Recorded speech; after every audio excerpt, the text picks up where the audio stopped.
여러분 안녕하세요. 오늘 제가 들려드릴 이야기는 정말 놀라운 대조에서 시작됩니다. 지난달 제가 다니는 동네 병원에서 아주 흥미로운 장면을 목격했어요. 같은 날, 같은 시간에 건강검진을 받으러 온 두 분이 계셨는데 두 분 모두 정확히 75세 동갑이셨습니다. 첫 번째 분은 정할아버지셨어요. 지팡이에 의지해서 겨우겨우 걸으시고 가족분이 부축해서 들어오셨죠. 검진 결과를 듣는 내내 한숨만 내쉬셨어요. 나이가 이렇게 되니 어쩔 수 없지라고 하시면서요. 그런데 바로 옆에서 검진을 받으시던 김할아버지는 완전히 달랐어요. 혼자서 씩씩하게 걸어 들어오시더니 의사 선생님과 농담까지 주고받으시는 거예요. 검진 결과도 놀라웠어요. 혈압, 혈당, 심장 기능 모든 수치가 60대 수준이었거든요. 같은 75세인데 이렇게 다를 수가 있을까요? 의사 선생님이 말씀하시길 75세는 정말 특별한 나이예요. 이 시기를 어떻게 보내느냐에 따라 남은 인생이 완전히 달라집니다. 라고 하시더라고요. 그 말씀을 듣고 제가 깊이 연구해봤는데 정말 놀라운 사실들을 발견했습니다. 의학계에서는 75세를 제2의 인생 세컨드 라이프이 시작되는 나이라고 부르더라고요. 왜 하필 75세일까요? 왜 어떤 분들은 이 나이에 오히려 더 건강해지고 어떤 분들은 급격히 쇠약해질까요? 오늘 이 영상에서는 바로 그 비밀을 여러분과 함께 파헤쳐 보려고 합니다. 특히 의학 연구를 통해 밝혀진 5가지 생명력 코드에 대해서 말씀드릴 건데요. 이 코드들을 알고 실천하는 사람과 그렇지 않은 사람의 차이는 정말 엄청나답니다. 그리고 오늘 말씀드릴 내용 중에는 여러분이 깜짝 놀랄 만한 이야기들도 있어요. 80세에 새로운 언어를 배우기 시작해서 지금은 외국인 친구들과 펜팔을 하시는 할아버지 이야기, 90세에 마라톤을 완주한 할아버지 이야기 같은 것들 말이에요. 자, 그럼 지금부터 함께 알아볼까요? 먼저 왜 75세가 그렇게 중요한 분기점인지부터 말씀드리겠습니다. 75세라는 나이에 대해 뇌과학계에서 아주 흥미로운 발견을 했습니다. 바로 이 시기가 뇌의 대청소 시기라는 거예요. 우리 뇌는 75세 전후로 큰 변화를 겪어요. 마치 컴퓨터를 포맷하고 새로 설치하는 것처럼 뇌에서도 불필요한 정보들을 정리하고 정말 중요한 것들만 남겨두는 과정이 일어납니다. 서울대학교 뇌과학연구소에서 발표한 연구를 보면 더욱 놀라워요. 75세 전후의 뇌를 자기공명 영상 MRI로 촬영해봤더니 뇌의 특정 영역에서 새로운 신경 연결이 활발하게 만들어지고 있다는 걸 발견했거든요. 이게 무슨 의미냐 하면 75세는 뇌가 새롭게 태어나는 시기라는 거예요. 마치 봄이 되어 새싹이 돋아나는 것처럼 뇌에서도 새로운 가능성들이 싹 트는 시기인 거죠. 그런데 여기서 중요한 건 이런 변화가 모든 사람에게 똑같이 일어나는 게 아니라는 점이에요. 올바른 준비를 한 사람들에게만 긍정적인 변화가 일어나고 그렇지 않은 사람들은 오히려 더 큰 어려움을 겪게 됩니다. 예를 들어서 앞서 말씀드린 김할아버지 같은 경우에는 70세부터 미리 준비를 하셨거든요. 규칙적인 운동도 하고 새로운 취미도 배우고 사회활동도 꾸준히 하셨어요. 그 결과 75세가 되었을 때 뇌의 긍정적인 변화를 최대한 활용할 수 있었던 거죠. 반면에 정할아버지는 나이가 들었으니 이제 쉬어야 한다는 생각으로 활동을 줄이셨어요. 그 결과 뇌의 변화 시기에 적절한 자극을 받지 못해서 오히려 기능이 떨어지게 된 거예요. 실제로 연구 결과를 보면 75세 전후 5년간의 생활 패턴이 그 이후 20년간의 삶을 좌우한다고 해요. 이 시기를 황금기로 만들 것인가, 쇠퇴기로 만들 것인가는 전적으로 우리의 선택에 달려 있는 거죠. 그렇다면 구체적으로 어떤 준비를 해야 할까요? 의학 연구를 통해 밝혀진 5가지 핵심 요소가 있어요. 이걸 저는 생명력 코드라고 부르고 싶은데요. 이 5가지를 잘 관리하면 75세 이후의 삶이 정말 달라집니다. 첫 번째 생명력 코드, 바로 기억의 보물창고를 지키는 것입니다. 많은 분들이 나이가 들면서 가장 두려워하는 게 바로 치매죠. 깜빡깜빡하는 게 많아졌다, 말하려던 게 생각이 안 난다, 이런 경험들 때문에 걱정을 많이 하세요. 하지만 여기서 정말 놀라운 이야기를 하나 들려드릴게요. 작년에 제가 만난 박 할아버지의 이야기예요. 올해 81세이신 박 할아버지는 78세에 영어 공부를 시작하셨어요. 손자가 외국에 있는데 직접 편지를 쓰고 싶다는 이유였죠. 처음에는 주변에서 모두 말렸어요. 나이가 그런데 무슨 영어냐, 그냥 번역 앱 쓰면 되지, 이런 말들을 많이 들으셨대요. 하지만 박 할아버지는 포기하지 않으셨어요. 매일 아침 6시에 일어나서 1시간씩 영어 공부를 하셨고 저녁에는 영어 드라마를 한 편씩 보셨어요. 영어 일기도 쓰기 시작하셨고요. 그런데 놀라운 일이 일어났어요. 3년 후인 지금 박 할아버지는 영어로 손자와 화상통화를 하실 정도가 되셨거든요. 그뿐만 아니라 전반적인 기억력도 오히려 좋아지셨어요. 예전에는 어디에 뭘 두었는지 자주 까먹었는데 영어 공부를 하고 나서부터는 그런 일이 거의 없어졌어요. 머리가 더 맑아진 것 같아요 라고 말씀하시더라고요. 이게 바로 뇌과학에서 말하는 뇌가 소성 뉴로플라스티시티, NeuroPlasticity의 힘이에요. 우리 뇌는 나이가 들어도 계속해서 새로운 연결을 만들 수 있거든요. 특히 새로운 것을 배우고 도전할 때 뇌가 활성화되면서 전체적인 인지 기능이 향상돼요. 최근 연구를 보면 더욱 놀라워요. 70세 이후에 새로운 기술이나 언어를 배우기 시작한 사람들의 치매 발생률이 그렇지 않은 사람들보다 60%나 낮다고 해요. 그럼 구체적으로 어떻게 기억의 보물창고를 지킬 수 있을까요? 가장 중요한 건 새로움에 도전하는 것이에요.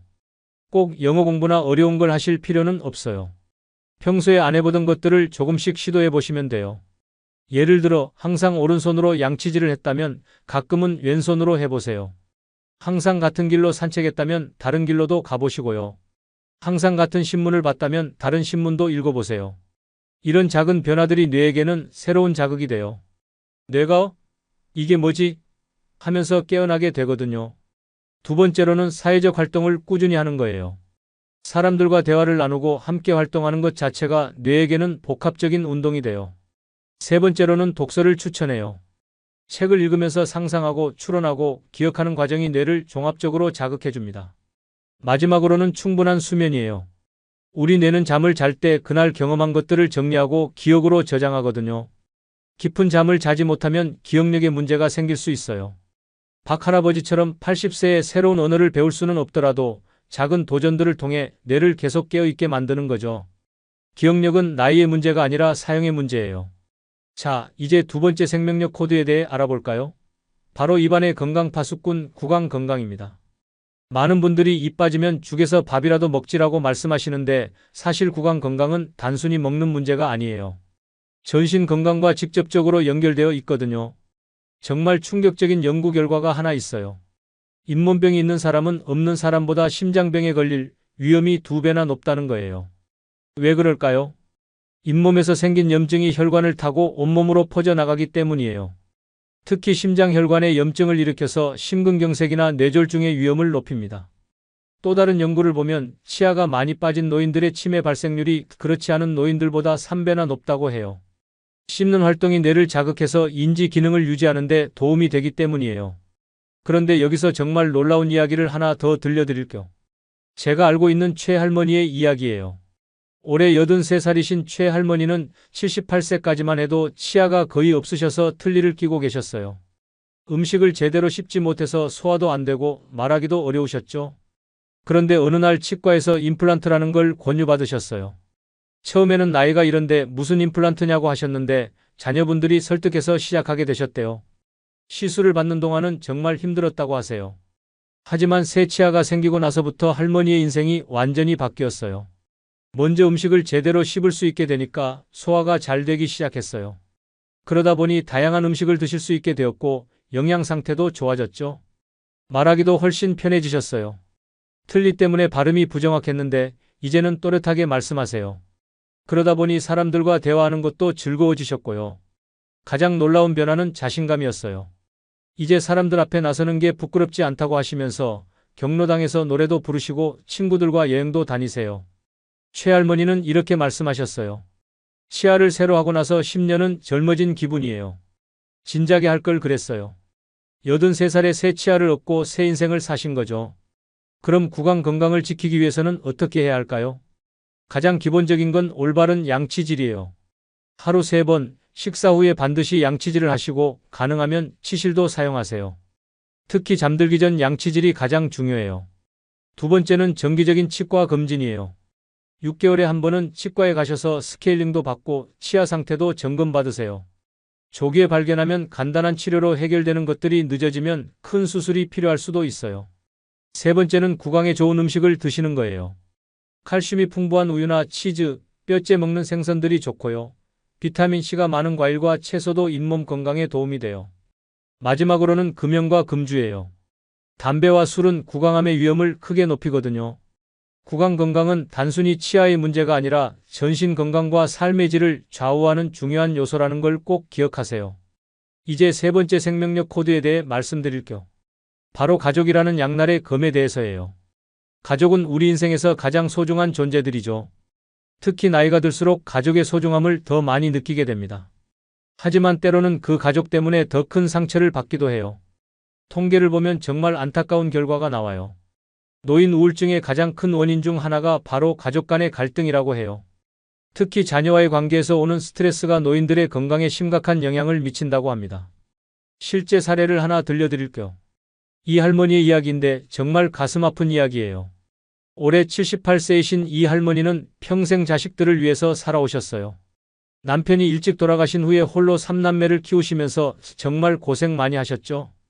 자식들이 다 성장하고 결혼한 후에는 이제 좀 편히 지내실 수 있겠다고 생각했는데 오히려 그때부터 문제가 시작되었어요. 첫 번째 아들은 사업이 어려워지면서 할머니께 계속 돈을 요구했어요. 엄마, 잠깐만 빌려주세요. 나중에 꼭 갚을게요 라고 하면서 할머니의 노후 자금을 거의 다 가져갔어요.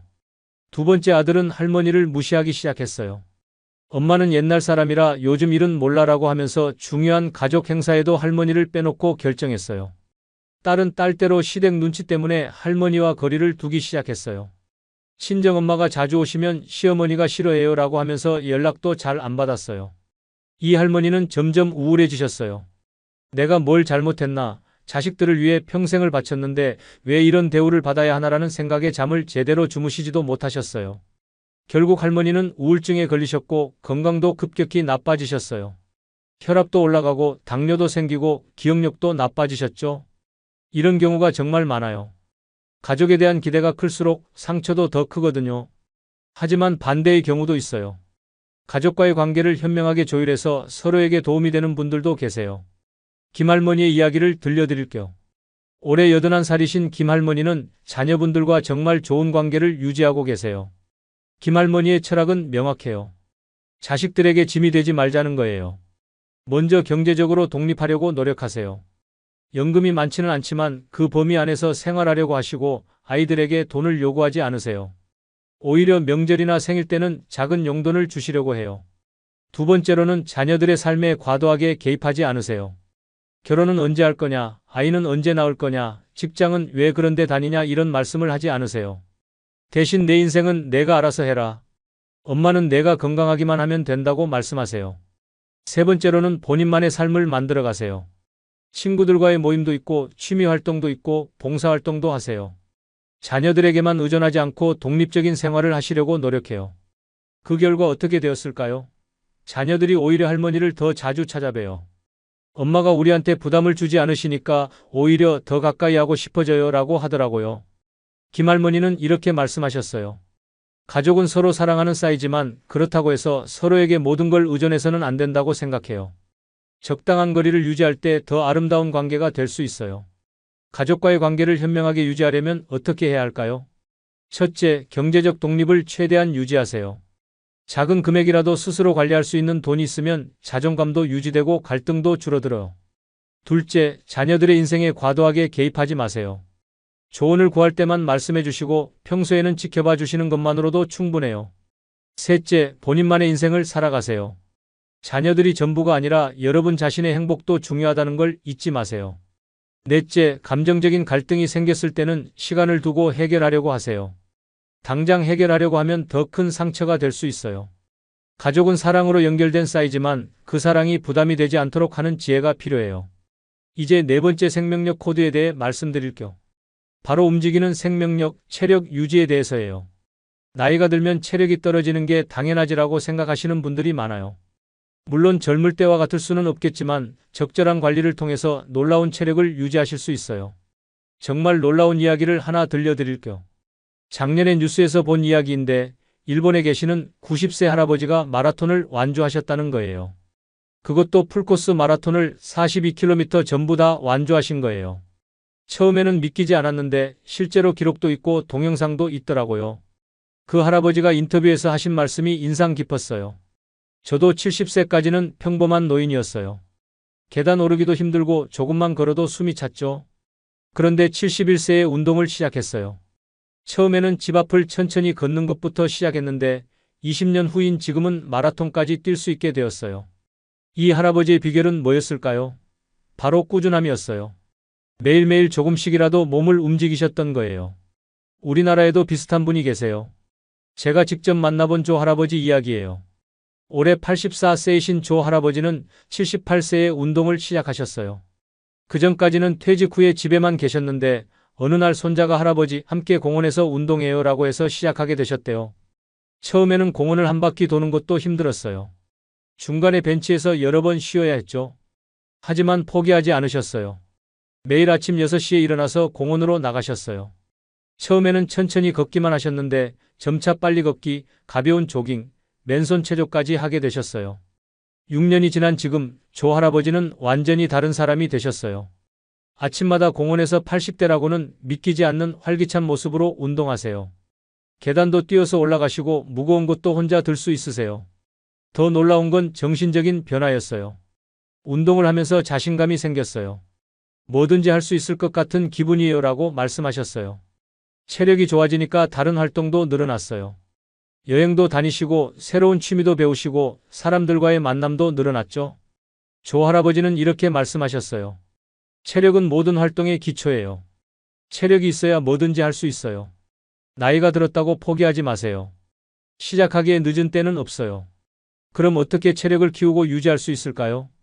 가장 중요한 건 단계적으로 시작하는 것이에요. 갑자기 무리한 운동을 하면 오히려 부상을 당할 수 있거든요. 첫 번째 단계는 걷기예요. 하루 10분부터 시작해서 점차 30분까지 늘려가세요. 걷기는 가장 안전하면서도 효과적인 운동이에요. 두 번째 단계는 스트레칭이에요. 근육과 관절을 유연하게 만들어주는 스트레칭을 꾸준히 하시면 부상 예방에도 도움이 되고 몸의 균형도 좋아져요. 세 번째 단계는 근력 운동이에요. 가벼운 아령이나 밴드를 이용한 운동을 통해 근육량을 유지하세요. 특히 다리 근육이 중요해요. 네 번째 단계는 균형 운동이에요. 한 발로 서기, 직선 위로 걷기 같은 운동을 통해 균형 감각을 기르세요. 넘어짐을 예방하는 데 도움이 돼요. 가장 중요한 건 꾸준함이에요. 일주일에 한 번 많이 하는 것보다 매일 조금씩이라도 하는 게 더 효과적이에요. 그리고 무리하지 마세요. 몸이 아프거나 컨디션이 좋지 않을 때는 쉬는 것도 중요해요. 체력은 하루아침에 생기는 것도 아니고 하루아침에 사라지는 것도 아니에요. 꾸준한 관리를 통해 75세 이후에도 활기찬 생활을 유지하실 수 있어요. 마지막으로 5번째 생명력 코드에 대해 말씀드릴게요. 이건 조금 민감한 주제일 수 있는데 바로 몸의 마지막 존엄에 관한 이야기예요. 나이가 들면서 많은 분들이 경험하지만 잘 말하지 않는 문제가 하나 있어요. 바로 배뇨나 배변 조절에 어려움을 겪는 것이에요. 창피해서 말할 수 없다. 나이가 들면 당연한 거 아니냐라고 생각하시는 분들이 많은데 사실 이 문제는 해결 방법이 있고 또 해결해야만 하는 중요한 문제예요. 왜냐하면 이런 문제가 생기면 삶의 질이 급격히 떨어지거든요. 외출하기가 두려워지고 사람들과의 만남도 피하게 되고 결국 집에만 있게 되면서 우울증까지 생길 수 있어요. 실제 사례를 하나 들려드릴게요. 한 할머니의 이야기인데 올해 76세이신 한 할머니는 몇 년 전부터 밤에 화장실을 자주 가게 되셨어요. 처음에는 나이가 들어서 그런가 보다라고 생각하셨는데 점점 심해졌어요. 하루에 10번도 넘게 화장실에 가야 했고 밤에는 2시간마다 깨서 화장실에 가야 했어요. 그러다 보니 잠을 제대로 잘 수가 없었죠. 더 큰 문제는 외출할 때였어요. 언제 화장실에 가고 싶어질지 몰라서 불안했거든요. 그래서 점점 외출을 피하게 되었고 친구들과의 만남도 줄어들었어요. 할머니는 점점 우울해지셨어요. 내가 이런 몸으로 살아서 뭐하나라는 생각까지 하게 되셨죠. 그러던 어느 날 딸이 병원에 가보라고 권해서 비뇨기과를 방문하게 되셨어요. 처음에는 창피해서 어떻게 가냐고 하셨는데 딸이 설득해서 마침내 가시게 되었어요. 의사 선생님은 할머니의 증상을 자세히 듣고 검사를 해보신 후에 충분히 치료 가능한 상태라고 말씀해 주셨어요. 그리고 몇 가지 방법을 제시해 주셨죠. 먼저 생활 습관을 바꾸는 것부터 시작하셨어요. 물을 마시는 시간과 양을 조절하고 카페인이 들어간 음료는 줄이셨어요. 그리고 케겔 운동 케절 엑서사이즈이라는 골반 근육 강화 운동을 배우셨어요. 또한 약물 치료도 병행하셨어요. 방광 기능을 개선해주는 약을 복용하기 시작하셨죠. 결과는 놀라웠어요. 3개월 만에 증상이 크게 개선되었거든요. 밤에 화장실 가는 횟수도 줄어들었고 낮에도 훨씬 편해지셨어요. 가장 큰 변화는 심리적인 것이었어요. 이제 안심하고 외출할 수 있어요. 친구들과의 만남도 즐거워졌어요 라고 말씀하셨어요. 한 할머니는 이렇게 말씀하셨어요. 창피하다고 참고만 있을 게 아니라 적극적으로 치료를 받아야 해요. 이런 문제로 인생을 포기할 필요는 없어요. 배변 문제도 마찬가지예요. 변비로 고생하시는 분들이 많은데 이것도 충분히 해결 가능한 문제예요. 섬유질이 풍부한 음식을 드시고 충분한 수분을 섭취하고 규칙적인 운동을 하시면 대부분 개선돼요. 필요하면 의사와 상담해서 적절한 치료를 받으시면 되고요. 중요한 건 부끄러워하지 말고 적극적으로 해결하려고 노력하는 것이에요. 이런 문제들은 나이가 들면서 자연스럽게 생길 수 있는 일이고 충분히 치료 가능한 문제들이거든요. 혼자 고민하지 마시고 가족이나 의료진과 상의해 보세요. 생각보다 간단한 방법으로 해결될 수도 있어요. 배뇨와 배변 조절 능력은 단순히 몸의 기능 문제가 아니라 삶의 존엄성과 직결된 문제예요. 이 부분을 잘 관리하면 훨씬 당당하고 활기찬 노후를 보내실 수 있어요. 지금까지 75세 이후 건강하고 행복한 삶을 위한 5가지 생명력 코드에 대해 말씀드렸습니다. 첫째, 기억의 보물창고를 지키는 것. 새로운 도전과 학습을 통해 뇌를 젊게 유지하세요. 둘째, 구강 건강을 잘 관리하는 것. 입안의 건강이 전신 건강을 좌우한다는 걸 잊지 마세요. 셋째, 가족과의 관계를 현명하게 조율하는 것. 적절한 거리와 독립성을 유지하면서 사랑을 나누세요. 넷째, 꾸준한 운동으로 체력을 유지하는 것. 시작하기에 늦은 때는 없어요. 다섯째, 몸의 기능적 문제들을 부끄러워하지 말고 적극적으로 해결하는 것. 존엄한 노후를 위해 필요한 일이에요. 이 5가지 코드를 잘 지키신다면 75세 이후의 삶이 정말 달라질 거예요. 단순히 오래 사는 것이 아니라 건강하고 의미 있고 행복한 삶을 사실 수 있어요. 오늘부터라도 작은 것 하나씩 시작해 보세요. 새로운 취미를 하나 시작해 보시거나, 치과 검진 예약을 잡아 보시거나, 가족과 대화를 나눠 보시거나, 공원에서 산책을 시작해 보시거나, 궁금한 건강 문제가 있으면 병원에 상담받으러 가보세요. 75세는 끝이 아니라 새로운 시작이에요. 여러분 모두 건강하고 행복한 제2의 인생을 만들어 가시길 진심으로 응원합니다. 다음 영상에서는 계절별 건강관리법, 특히 겨울철에 주의해야 할 점들에 대해서 자세히 말씀드릴 예정이에요. 구독과 알림 설정해 주시면 놓치지 않고 보실 수 있을 거예요. 오늘도 건강하고 행복한 하루 보내세요. 감사합니다. 여러분 안녕하세요. 오늘 제가 들려드릴 이야기는 정말 충격적인 고백으로 시작됩니다. 지금으로부터 32년 전 한 의사가 자신의 진료실 바닥에 쓰러져 있었습니다. 그 의사의 이름은 이현우, 당시 60세였죠. 그런데 놀라운 건 바로 그 의사가 지금 92세의 나이에도 여전히 현역으로 진료를 보고 계신다는 거예요. 더 놀라운 사실이 있어요. 이현우 선생님은 지난주 제가 직접 만나뵌 분인데 92세라고는 믿기지 않을 정도로 정정하셨어요. 목소리는 또렷하고 걸음걸이는 힘차고 무엇보다 눈빛이 살아 있었어요. 선생님, 도대체 어떤 비결이 있으신가요? 라고 물었더니 선생님이 이렇게 말씀하시더라고요. 젊은이, 나도 60세까지는 죽어가고 있었어. 하루에 서너 시간밖에 못 자고 밥도 제때 못 먹고 스트레스에 찌들어서 살았지. 그런데 쓰러지고 나서야 깨달았어. 내가 환자들에게 가르쳐주던 건강법을 정작 나는 하나도 실천하지 않고 있었다는 걸. 그날 이현우 선생님은 저에게 놀라운 이야기를 들려주셨어요. 자신이 30년간 실천해온 6가지 생명 코드에 대해서 말이에요. 그런데 이 6가지가 정말 특별한 게 등산이나 헬스장 같은 곳에 갈 필요가 전혀 없다는 거예요. 집에서 언제든지 누구나 할 수 있는 방법들이었어요. 많은 사람들이 건강하려면 산에 올라야 한다고 생각하는데 그건 큰 오해야. 진짜 건강의 비밀은 일상 속 작은 습관들에 있어.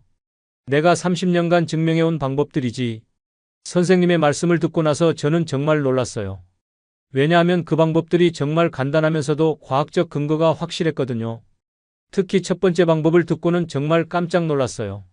하루단 10분만 투자하면 되는 방법인데 하버드 의과대학에서 연구로 검증된 놀라운 효과가 있었거든요. 오늘 이 영상에서는 이현우 선생님이 직접 알려주신 6가지 생명 코드를 여러분과 나누고 싶어요. 이 방법들은 모두 실제 환자들에게 적용해서 효과를 확인한 것들이에요. 특히 놀라운 건 이 방법들을 실천한 환자분들의 변화예요. 78세의 우울증과 고혈압으로 고생하던 할머니가 완전히 새로운 사람이 된 이야기, 90세에 무릎 수술을 해야 한다던 할아버지가 지금은 산책을 즐기고 계신 이야기 같은 것들 말이에요. 자, 그럼 지금부터 92세의 현역 의사가 30년간 직접 실천하고 검증한 기적의 생명 코드를 함께 알아볼까요? 첫 번째 생명 코드, 바로 호흡의 마법입니다. 이현우 선생님이 병상에서 깨어났을 때 가장 먼저 시작한 것이 바로 호흡 훈련이었다고 해요. 내가 쓰러진 이유를 생각해보니 항상 얕게 숨을 쉬고 있었어. 응급실에서 환자를 볼 때도 수술을 할 때도 늘 긴장하고 얕은 숨만 쉬었지. 그러다 보니 몸 전체가 산소 부족 상태였던 거야. 선생님은 그날부터 매일 호흡 훈련을 시작하셨대요. 그런데 그 방법이 정말 간단했어요. 편안한 자세로 앉아서 코로 4초 동안 천천히 숨을 들이마시고 2초 동안 잠시 멈춘 다음 입으로 6초 동안 천천히 내쉬는 거예요. 이걸 하루에 10분만 하는 거예요. 처음에는 어지럽더라고. 그동안 얼마나 얕게 숨을 쉬고 살았는지 알 수 있었어. 하지만 일주일만 하니까 몸이 달라지는 걸 느꼈어. 그런데 정말 놀라운 건 이 호흡법의 과학적 근거였어요. 하버드 의과대학 연구팀이 발표한 논문을 보면 10분간 깊은 호흡을 하는 것만으로도 혈압이 15%나 낮아진다는 거예요. 왜 그럴까요? 깊은 호흡을 하면 우리 몸의 자율신경계가 안정되거든요. 특히 부교감신경이 활성화되면서 심장 박동이 안정되고 혈관이 이완되면서 혈압이 자연스럽게 내려가는 거예요. 이현우 선생님도 이 호흡법을 시작한 지 한 달 만에 혈압약을 줄일 수 있었다고 해요. 가장 좋은 건 언제 어디서나 할 수 있다는 거야. 비가 와도 눈이 와도 몸이 아파서 침대에 누워 있어도 할 수 있거든. 등산은 날씨가 좋아야 하고 시간도 많이 걸리고 체력도 필요하지. 하지만 호흡 훈련은 다르지. 실제로 선생님이 이 방법을 환자들에게 가르쳐 주니까 놀라운 변화들이 일어났대요. 불면증으로 고생하던 70세 환자분이 숙면을 취하게 되었고, 불안장애가 있던 65세 분이 마음의 평정을 찾게 되었고, 고혈압 때문에 약을 여러 개 드시던 분들이 약을 줄일 수 있게 되었대요. 호흡은 우리가 태어나서 죽을 때까지 하는 일이야. 그런데 대부분의 사람들이 제대로 된 호흡을 모르고 살아. 특히 나이가 들수록 호흡이 얕아지는데 이게 많은 문제의 원인이 돼. 선생님이 권하시는 구체적인 방법은 이래요. 첫째, 시간은 언제든 괜찮지만 가능하면 아침에 하는 게 좋아요. 하루를 상쾌하게 시작할 수 있거든요. 둘째, 자세는 편안하면 돼요. 의자에 앉아도 되고 소파에 기대어도 되고 심지어 침대에 누워서도 할 수 있어요. 셋째, 처음에는 5분부터 시작하세요. 갑자기 10분을 하려고 하면 어지러울 수 있어요. 넷째, 숨을 들이마실 때는 배가 나오도록 하고 내쉴 때는 배가 들어가도록 해보세요. 이게 진짜 깊은 호흡이에요. 이 호흡법의 진짜 장점은 부작용이 전혀 없다는 거야. 약은 부작용이 있을 수 있지만 올바른 호흡은 100% 좋기만 해. 많은 분들이 겨우 숨 쉬는 게 뭐 그리 대단하냐고 생각하실 수도 있어요. 하지만 이현우 선생님은 이렇게 말씀하세요. 숨쉬기는 우리 몸의 모든 기능과 연결되어 있어. 산소 공급, 혈액순환, 신경 안정, 면역력 강화. 모든 게 호흡에서 시작돼. 그래서 올바른 호흡을 배우면 몸 전체가 달라지는 거야. 실제로 선생님께서 이 방법을 실천한 지 30년이 넘었는데 지금도 매일 아침 10분씩 호흡 훈련을 하신다고 해요. 나는 이 호흡법 덕분에 92세까지도 현역으로 일할 수 있다고 확신해. 이보다 더 좋은 약은 없어. 자, 잠시 영상을 멈추고 지금 바로 한번 해보세요. 코로 4초 들이마시고 2초 멈추고 입으로 6초 내쉬세요. 어떠세요? 벌써 마음이 조금 차분해지는 걸 느끼실 수 있을 거예요. 이제 두 번째 생명 코드로 넘어가 볼까요? 바로 장내혁명입니다. 이현우 선생님이 쓰러진 후 깨달은 또 다른 중요한 사실이 바로 장 건강의 중요성이었어요. 내가 환자를 치료할 때 늘 하던 말이 있어. 위장이 건강해야 모든 게 건강하다는 거야. 그런데 정작 나는 식사를 대충 하고 불규칙하게 먹고 스트레스 받으면서 살았지. 병원에 입원해 있는 동안 선생님은 자신의 소화기 상태를 점검해보니 정말 심각했대요. 만성 위염에 장 건강도 엉망이었고 변비도 심했다고 해요. 그때 선생님이 알게 된 놀라운 사실이 하나 있었어요. 우리 몸의 면역세포 중 70%가 장에 집중되어 있다는 거였어요. 그동안 나는 면역력을 높이려면 비타민을 먹고 운동을 하고 잠을 잘 자야 한다고만 생각했어. 하지만 진짜 면역력의 핵심은 장에 있었던 거야. 선생님은 그날부터 장 건강을 위한 새로운 생활을 시작하셨어요. 그런데 그 방법들이 정말 간단했어요. 첫 번째는 매일 아침 공복에 따뜻한 물 한 잔을 마시는 거예요. 찬물 말고 따뜻한 물이야. 잠들어 있던 위장을 부드럽게 깨워주는 거지. 마치 아침에 몸을 깨우기 위해 스트레칭을 하는 것처럼. 두 번째는 천천히 많이 씹어서 먹는 거예요. 젊을 때는 바쁘다고 대충대충 먹었어. 그런데 나이가 들면 소화 능력이 떨어지거든. 그러니까 음식을 미리 잘게 부숴서 위장에 보내줘야 해. 최소한 30번은 씹어야 해. 세 번째는 매일 조금씩 발효식품을 먹는 거예요. 김치 한 젓가락, 요구르트 한 개, 된장국 한 그릇. 이런 식으로 매일 발효식품을 먹는 거야. 이게 장 속에 좋은 균들을 늘려주거든. 선생님은 이 세 가지를 실천한 지 일주일 만에 변화를 느꼈다고 해요. 변비가 사라졌어. 그리고 소화가 정말 잘 되기 시작했지. 더 놀라운 건 피부가 좋아진 거야. 장이 건강해지니까 몸 전체가 달라지더라고. 실제로 최근 연구를 보면 장 건강이 우리 몸에 미치는 영향이 정말 놀라워요. 장에 있는 미생물들이 만들어내는 물질들이 면역력, 기분, 심지어 뇌 건강에까지 영향을 미친다는 거예요. 이현우 선생님도 장 건강을 챙기기 시작한 후 놀라운 변화를 경험하셨대요. 감기에 잘 안 걸리게 되었어. 예전에는 1년에 서너 번은 감기에 걸렸는데 장 건강을 챙긴 후로는 거의 안 걸려. 그리고 기분도 좋아졌어. 장이 제2의 뇌라는 말이 정말 맞더라고. 선생님이 환자들에게도 이 방법을 가르쳐 주니까 정말 많은 분들이 좋아지셨대요.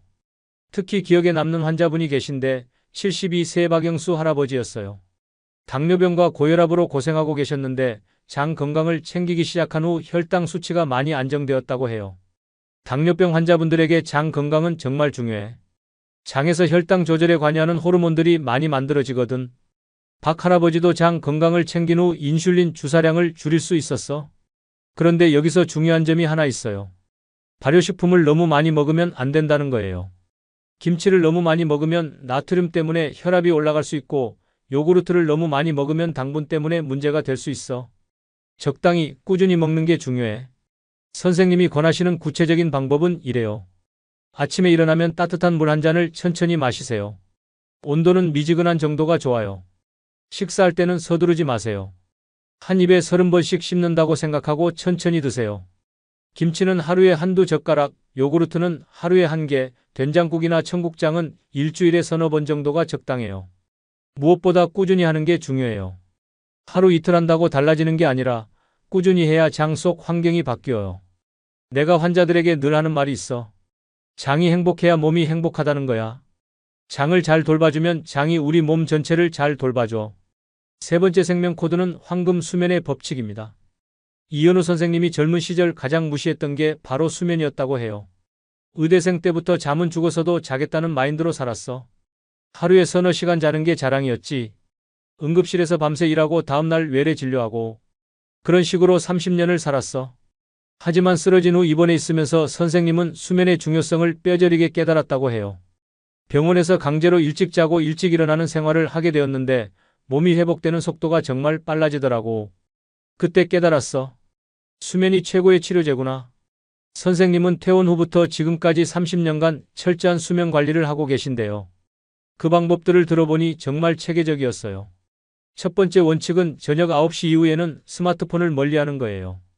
요즘 사람들은 침대에 누워서도 스마트폰을 보더라고. 그런데 화면에서 나오는 블루라이트가 멜라토닌 분비를 방해해. 멜라토닌은 우리 몸의 자연 수면제인데 이게 제대로 분비되지 않으면 잠이 안 와. 대신 선생님은 저녁 시간에 클래식 음악을 들으신다고 해요. 특히 모차르트의 음악을 좋아하신다고 하네요. 두 번째 원칙은 잠들기 2시간 전에는 물을 많이 마시지 않는 거예요. 밤중에 화장실 때문에 깨면 깊은 잠을 잘 수 없어. 특히 나이가 들면 한번 깨면 다시 잠들기가 어렵거든. 그래서 저녁 8시 이후에는 물을 조금씩만 마셔. 세 번째 원칙은 베개 높이를 정확하게 맞추는 거예요. 베개가 너무 높으면 목과 어깨가 아프고 너무 낮으면 혈액순환이 안 좋아져. 어깨 너비의 절반 정도가 딱 좋아. 나는 수건을 접어서 높이를 조절해. 선생님은 이런 수면 습관을 유지한 결과 놀라운 변화를 경험하셨다고 해요. 아침에 일어나면 정말 개운해. 그리고 기억력이 확실히 좋아졌어. 환자 차트를 볼 때도 예전보다 훨씬 기억이 잘 나고 진단도 더 정확해졌지. 실제로 수면과 뇌 건강의 관계에 대한 연구들을 보면 정말 놀라워요. 잠을 자는 동안 우리 뇌는 그날 쌓인 노폐물을 청소하고 기억을 정리해서 저장한다고 해요. 선생님도 이 점을 강조하셨어요. 나이가 들수록 잠을 적게 자는 게 자연스럽다고 생각하는 사람들이 많은데 그건 잘못된 생각이야. 오히려 나이가 들수록 양질의 수면이 더 중요해. 몸의 회복 능력이 떨어지니까 더 많은 휴식이 필요한 거지. 선생님이 환자들에게 권하는 황금 수면법은 이래요. 매일 같은 시간에 자고 같은 시간에 일어나세요. 주말에도 마찬가지예요. 생체 리듬을 일정하게 유지하는 게 중요해요. 침실은 최대한 어둡게 만드세요. 작은 불빛도 수면의 질을 떨어뜨릴 수 있어요. 침실 온도는 18도에서 20도 사이가 좋아요. 너무 덥거나 추우면 깊은 잠을 잘 수 없어요. 저녁 식사는 잠들기 3시간 전에 끝내세요. 위장이 일하고 있으면 뇌가 완전히 쉴 수 없어요. 많은 환자들이 불면증으로 찾아오는데 대부분 이런 기본적인 수면 위생을 지키지 않아서야. 약에 의존하기 전에 먼저 수면 환경부터 바꿔야 해. 특히 기억에 남는 환자분이 계신데 68세 최정숙 할머니였어요. 불면증으로 수면제를 드시고 계셨는데 이 수면법을 실천한 후 수면제 없이도 잠들 수 있게 되셨다고 해요. 최 할머니는 처음에는 의심했어. 그런 간단한 방법으로 될까요? 라고 하시더라고. 하지만 한 달 후에 오셨을 때는 완전히 달라져 있었어. 얼굴에 생기가 돌고 기분도 좋아지고 무엇보다 수면제 없이도 잠들 수 있게 되었다고 하시더라고. 선생님은 지금도 매일 밤 10시에 주무시고 아침 6시에 일어나신다고 해요. 92세의 나이에도 그 철칙을 지키고 계시더라고요. 좋은 잠은 최고의 명약이야. 어떤 건강기능식품보다도 질 좋은 수면이 더 중요해. 네 번째 생명 코드는 부드러운 힘입니다.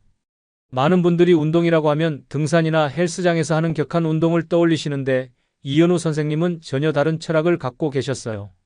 젊을 때는 나도 등산을 좋아했어. 주말마다 높은 산에 올라가서 땀을 뻘뻘 흘리는 게 건강한 거라고 생각했지.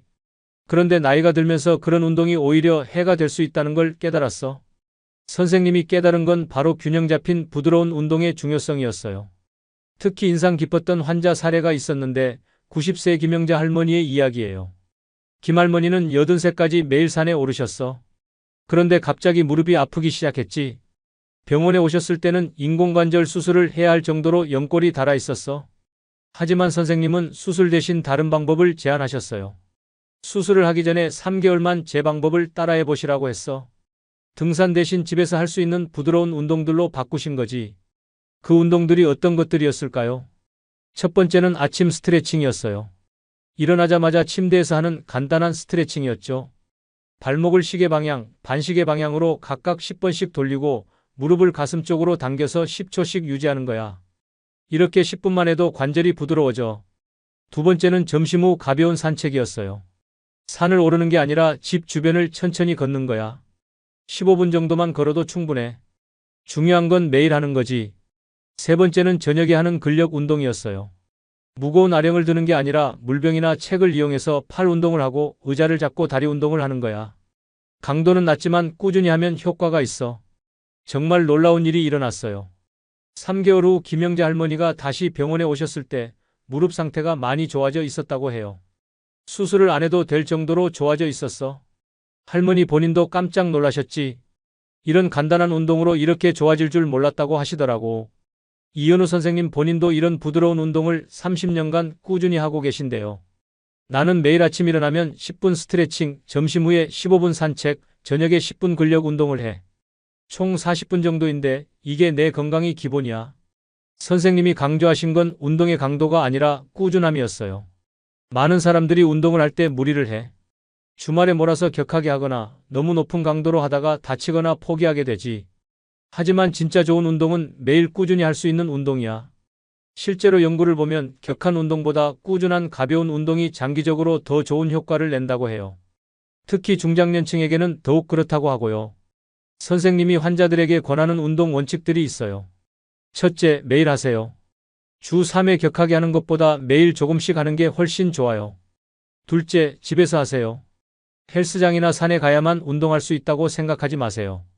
집에서도 충분히 좋은 운동을 할 수 있어요. 셋째, 재미있게 하세요.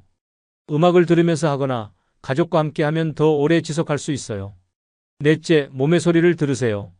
아프거나 무리가 느껴지면 바로 멈추고 휴식을 취하세요. 운동은 약과 같아. 적당히 하면 약이 되지만 과하면 독이 될 수 있어. 특히 나이가 들수록 더 조심해야 해. 선생님께서 직접 하시는 운동을 보여주셨는데 정말 간단했어요. 하지만 30년간 꾸준히 하신 결과 92세의 나이에도 혼자서 모든 일상생활을 하실 수 있는 체력을 유지하고 계시더라고요. 내가 지금도 환자를 볼 수 있는 건 이런 꾸준한 운동 덕분이야. 강하게 할 필요 없어. 부드럽게 꾸준히 하면 돼. 다섯 번째 생명 코드는 감정 처방전입니다. 이현우 선생님이 의사로 활동하면서 깨달은 가장 중요한 사실 중 하나가 바로 마음과 몸의 관계였어요. 의과대학에서 배울 때는 몸의 병만 치료하면 된다고 생각했어. 하지만 30년 넘게 환자를 보면서 깨달은 건 마음이 아프면 몸도 아프다는 거야. 특히 인상 깊었던 환자 이야기가 있었는데 78세 윤순이 할머니의 사례였어요. 윤 할머니는 남편을 잃고 혼자 사시게 되면서 심각한 우울증에 걸리셨어. 혈압도 높아지고 당뇨도 악화되고 잠도 못 주무시고 온갖 약을 드셔도 나아지지 않으셨지. 선생님은 할머니에게 약 대신 다른 처방전을 주셨어요. 바로 감정 처방전이었죠.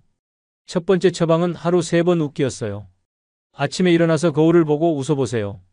억지로라도 웃어보세요. 점심 먹고 나서 1번, 저녁에 자기 전에 1번, 하루 3번만 웃어보세요. 두 번째 처방은 감사 일기 쓰기였어요. 매일 잠들기 전에 그날 감사했던 일을 하나만 적어보세요. 아주 작은 일이라도 괜찮아요. 오늘 비가 와서 식물들이 기뻐했다. 이웃집 강아지가 꼬리를 흔들어줬다. 이런 것들 말이에요. 세 번째 처방은 깊은 호흡 3회였어요. 화가 나거나 슬플 때 그 감정에 휩싸이지 말고 잠깐 멈춰서 깊게 숨을 3번 쉬어보세요. 그러면 마음이 조금 차분해져요. 처음에 윤순이 할머니는 의심하셨다고 해요. 선생님, 이런 걸로 정말 나아질까요? 제가 지금 얼마나 힘든지 아세요? 라고 하시더라고. 하지만 그래도 한번 해보시라고 권했어. 놀라운 일이 일어났어요. 한 달 후 할머니가 병원에 오셨을 때 완전히 다른 사람이 되어 있었거든요. 얼굴에 생기가 돌고 목소리도 밝아지고 뭔가 희망이 생긴 것 같더라고. 혈압도 안정되고 잠도 잘 주무시게 되었다고 하시더라. 3개월 후에는 더 놀라운 변화가 있었어요. 할머니가 동네 경로당에서 봉사활동을 시작하셨어. 내가 이렇게 좋아졌는데 다른 할머니들도 도와드리고 싶다고 하시면서 우울증 약도 거의 끊으시게 되었고, 이현우 선생님 본인도 쓰러진 후 이런 감정 관리의 중요성을 깨달았다고 해요. 나도 쓰러진 후 정말 우울했어. 내가 의사인데 내 몸 하나 제대로 관리하지 못했구나라는 자책감에 빠져 있었지. 그런데 병실에서 만난 한 할아버지가 나를 바꿔줬어. 그 할아버지는 85세에 폐암 말기 판정을 받으셨는데도 항상 밝으셨다고 해요. 그분이 나에게 이런 말씀을 하시더라고. 젊은 의사님, 병은 몸에 생기는 거지만 치료는 마음에서 시작되는 거예요. 마음이 건강해야 몸도 건강해져요. 그 말씀을 듣고 선생님도 감정관리를 시작하셨다고 해요. 매일 아침 감사한 일 3가지를 생각해보고 어려운 상황이 생기면 깊게 숨을 쉬고 저녁에는 그날의 좋았던 순간들을 떠올려 보셨대요. 정말 신기했어. 마음이 바뀌니까 몸도 따라서 회복되더라고. 혈압도 안정되고 잠도 잘 오고 무엇보다 살아갈 의욕이 생겼어. 선생님이 환자들에게 권하는 감정관리법은 이래요. 첫째, 부정적인 감정을 억누르지 마세요. 슬플 때는 슬퍼하고 화날 때는 화내세요. 다만 그 감정에 너무 오래 머물지 마세요. 둘째, 매일 작은 기쁨을 찾아보세요. 맛있는 음식, 예쁜 꽃, 따뜻한 햇살. 작은 것들에서 행복을 찾는 연습을 하세요. 셋째, 다른 사람을 도와보세요. 내 문제에만 집중하고 있으면 더 우울해져요. 누군가를 도우면 자연스럽게 기분이 좋아져요. 넷째, 웃는 연습을 하세요. 처음에는 억지로라도 괜찮아요. 웃는 표정만 만들어도 뇌에서 행복 호르몬이 분비돼요. 감정도 건강의 일부야. 몸만 건강하고 마음이 아프면 진짜 건강한 게 아니지. 마음과 몸이 모두 건강해야 진정한 건강이야. 마지막 6번째 생명 코드는 황금 아침 의식입니다. 이현우 선생님이 92세까지 현역으로 활동할 수 있는 비결 중 하나가 바로 규칙적인 아침 생활이었어요. 젊을 때는 불규칙하게 살았어. 늦게 자고 늦게 일어나고 아침도 거르고. 그런데 쓰러진 후부터는 완전히 달라졌지. 매일 아침 6시에 일어나는 게 내 인생의 기본이 되었어. 선생님의 황금 아침 루틴을 들어보니 정말 체계적이었어요. 6시 정각에 일어나셔서 가장 먼저 하는 일이 커튼을 활짝 여는 거였어요. 햇빛이 우리 몸의 생체 시계를 맞춰줘. 아침 햇빛을 받으면 낮에는 활기차게 지내고 밤에는 자연스럽게 잠이 와. 이게 정말 중요해. 두 번째로 하시는 일은 따뜻한 물 한 잔을 마시는 거였어요. 차가운 물이 아니라 미지근한 물이야. 밤새 쉬고 있던 위장을 부드럽게 깨워주는 거지. 이렇게 하면 소화도 잘 되고 배변도 원활해져. 세 번째는 창문을 열고 신선한 공기를 마시면서 10분간 스트레칭을 하는 거였어요. 스트레칭을 하면서 나는 오늘도 건강하다. 나는 매일 더 좋아지고 있다라고 스스로에게 말해. 이게 정말 중요해. 긍정적인 말을 하면서 하루를 시작하는 거야. 선생님은 이런 아침 루틴을 30년간 한 번도 거르지 않고 하셨다고 해요.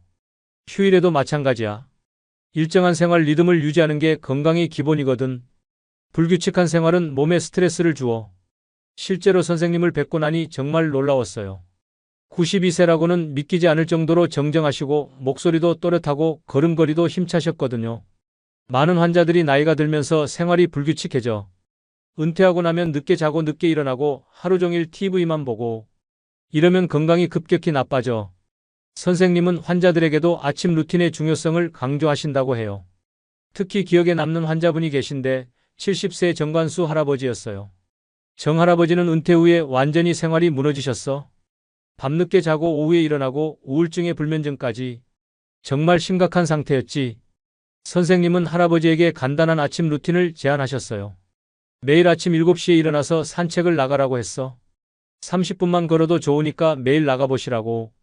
처음에는 할아버지도 힘들어 하셨지만 점점 변화가 일어났대요. 한 달 후에 오셨을 때는 완전히 다른 사람이 되어 있었어. 얼굴에 생기가 돌고 우울증도 많이 좋아지고 밤에 잠도 잘 오신다고 하시더라고. 선생님이 권하시는 황금 아침 루틴은 이래요. 매일 같은 시간에 일어나세요. 주말에도 마찬가지예요. 생체 시계를 일정하게 유지하는 게 중요해요. 일어나자마자 커튼을 열고 햇빛을 받으세요. 최소한 10분은 햇빛을 쬐는 게 좋아요. 따뜻한 물 한 잔을 천천히 마시세요. 위장을 부드럽게 깨워주는 거예요. 가벼운 스트레칭이나 체조를 하세요. 격한 운동이 아니라 몸을 깨우는 정도로만 하세요. 긍정적인 말을 스스로에게 해주세요. 오늘도 좋은 하루가 될 거야. 나는 건강하다. 이런 말들 말이에요. 아침을 어떻게 보내느냐에 따라 하루 전체가 달라져. 좋은 아침이 좋은 하루를 만들고 좋은 하루가 모여서 좋은 인생이 되는 거야. 선생님은 지금도 매일 아침 이 루틴을 지키신다고 해요. 그리고 이것이 92세까지도 건강하게 살 수 있는 비결 중 하나라고 확신하고 계시더라고요. 나이가 들수록 규칙적인 생활이 더 중요해. 젊을 때는 불규칙해도 몸이 버텨주지만 나이가 들면 그렇지 못해. 그래서 아침 루틴이 정말 중요한 거야. 지금까지 이현우 선생님이 30년간 실천해온 6가지 생명 코드에 대해 말씀드렸습니다. 첫째, 호흡의 마법 하루 10분 깊은 호흡으로 혈압을 낮추고 마음을 안정시키는 것. 둘째, 장내혁명 따뜻한 물과 발효식품. 천천히 식기로 면역력의 70%를 담당하는 장을 건강하게 만드는 것. 셋째, 황금 수면의 법칙 규칙적이고 질 좋은 수면으로 몸과 마음을 회복시키는 것. 넷째, 부드러운 힘 격한 운동 대신 꾸준하고 부드러운 운동으로 체력을 유지하는 것. 다섯째, 감정 처방전 웃음과 감사, 긍정적 마음가짐으로 마음의 건강을 지키는 것. 여섯째, 황금 아침 의식 규칙적인 아침 루틴으로 하루를 건강하게 시작하는 것. 이 6가지는 모두 집에서 돈 들이지 않고 누구나 할 수 있는 방법들입니다. 등산을 하거나 헬스장에 갈 필요도 없고 비싼 건강기능식품을 살 필요도 없어요. 이현우 선생님은 마지막에 이런 말씀을 하셨어요. 건강은 거창한 게 아니야. 매일매일 작은 습관들이 쌓여서 만들어지는 거지. 너무 늦었다고 생각하지 말고 오늘부터라도 하나씩 시작해봐. 작은 변화가 큰 기적을 만들어낼 거야. 92세의 나이에도 현역으로 환자를 보시는 선생님의 말씀이 정말 감동적이었어요. 오늘부터 여러분도 이 6가지 생명 코드 중에서 하나씩이라도 시작해보세요. 아침에 일어나서 깊게 숨을 쉬어보시거나 따뜻한 물 한 잔을 마셔보시거나 감사한 일 3가지를 생각해보세요. 다음 영상에서는 이현우 선생님이 알려주신 나머지 비밀들, 특히 사회적 관계를 건강하게 유지하는 방법과 새로운 취미를 통해 뇌를 젊게 만드는 방법에 대해서 자세히 말씀드릴 예정이에요. 여러분 모두 건강하고 행복한 92세를 맞이하시길 진심으로 응원합니다. 다음 영상에서 또 만나요. 감사합니다. 여러분, 오늘 제가 들려드릴 이야기는 정말 놀라운 반전이 있는 실화입니다. 주인공은 서울 강남에서 작은 제조업체를 운영하던 이 사장님이에요. 사업을 20년 넘게 하시면서 꽤 성공하셨던 분이죠.